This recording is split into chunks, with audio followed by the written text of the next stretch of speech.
Pues nada, Miguel Ángel, ¿qué tal? ¿Cómo vas? Pues ahora con caras conocidas, muy contento. Feliz de estar contigo aquí. Y ya con la peli asentada ya, que en una semana va a ser para el público, va a dejar de pertenecerte, ¿cómo se gestionan esos nervios y esa emoción también? Pues los nervios me pasa como con todas las películas. No tengo tantos. Me pongo nervioso cuando hay una cámara. Yo me gusta estar detrás, eso sí es verdad.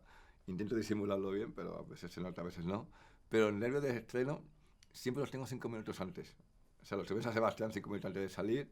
Los tendré en la premier el 7, 5 minutos antes de salir. Y ya ni te cuento el 10. Y ese fin de semana lo tendré todo el tiempo. Pero siempre lo guardo hasta el último momento. Que no quitan que en esos 5 minutos antes del estreno, vamos, el nervio sea absoluto. Ya hablando de la peli, si no me equivoco, está toda rodada en Euskadi, ¿verdad? Sí. Claro, ¿y cómo se trabaja esas localizaciones para que den el pego y parezca la estepa de Kazajistán? Pues primero íbamos a estar en Kazajistán, pero por problemas políticos, por una serie de problemas que hubieron, no se pudo hacer allí. Y claro, la película estuvo a punto de caerse, que lo cual era una pena. Y se consiguió mantener la financiación haciéndola en España.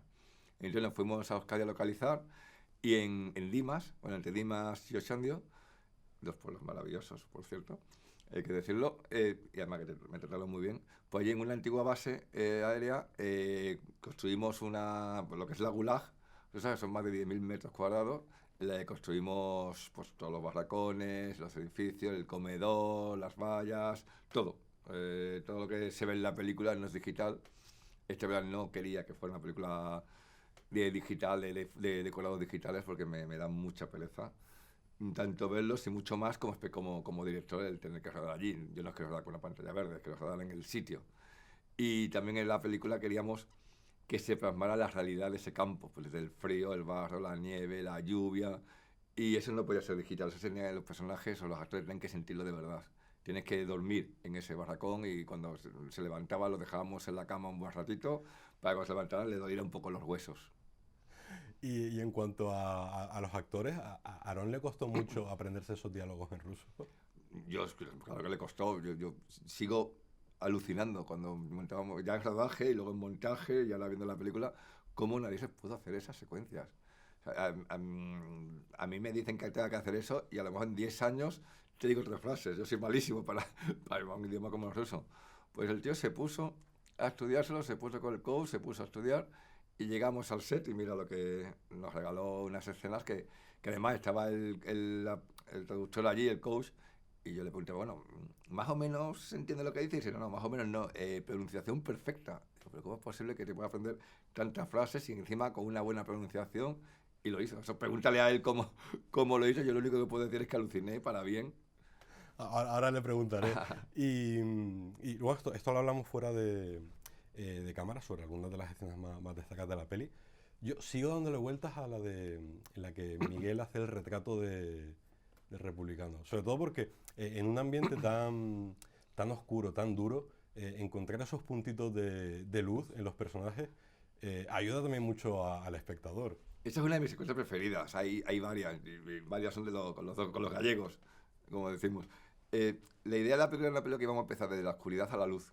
Íbamos a empezar una película que lo que es entrar en una gulag rusa desde un punto de vista de los personajes que entran, los presos, y acabar en una película en la que acabáramos en lo que yo quería, digamos, que el público acabara emocionado, con la lagrimita en el ojo y feliz de la historia que le hemos contado. O sea, quería que hiciéramos un viaje completo de un lado al otro. No empezábamos con la película del final, no tiene nada que ver con la del principio, la manera de contarla, de rodarla, de poner el énfasis o el punto de vista emocional de la historia.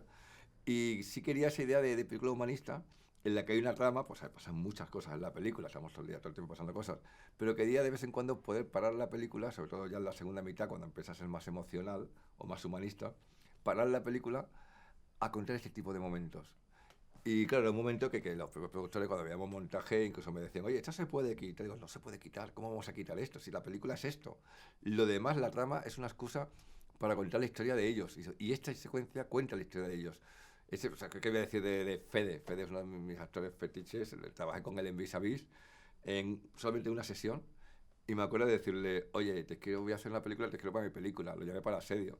Y sin más, dije, lo próximo que haga te voy a volver a llamar. Y lo he vuelto a llamar.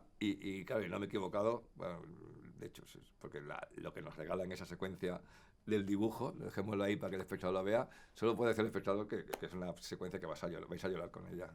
Y luego, claro, hay un contraste porque luego es una película, como he dicho, muy dura, muy física. Es decir, el espectador siente esas heridas, siente ese dolor que tienen los personajes. Sí, yo creo mucho en la fisicidad del cine. No, por eso es cierto de la pantalla verde, ¿no? Que es una cosa que no me gusta. Creo que las cosas se tienen que poder tocar, tienen que ser físicas. Y entonces quería que las condiciones humanas, no vamos a tratar lo que es una gulag de verdad, o sea, no se estrenaría nunca. La dureza que tienen ese tipo, como un campo nazi, por ejemplo, son situaciones que si las tratáramos de verdad, el público nunca iría a verlas, sería imposible, o sea, sería inhumano incluso mirarlo. Imagínate lo que tiene que ser, si es inhumano mirarlo, lo que tiene que ser vivirlo.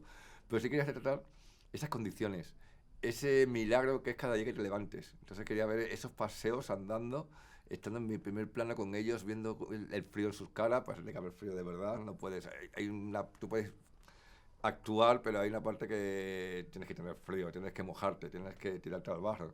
Entonces sí quería que las condiciones climáticas, por ejemplo, estuvieran retratadas de verdad, que se sintieran, que por decir una forma fácil, que quería que el público estuviera frío al ver la película.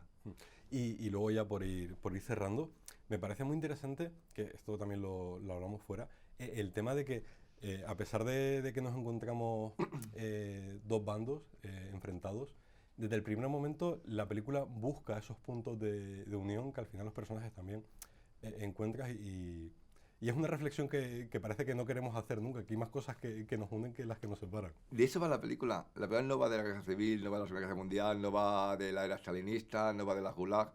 Va de que como seres humanos tenemos más puntos que nos unen que de los que nos separan. Una cosa que tenía clara la película era la de que no fuera una película política.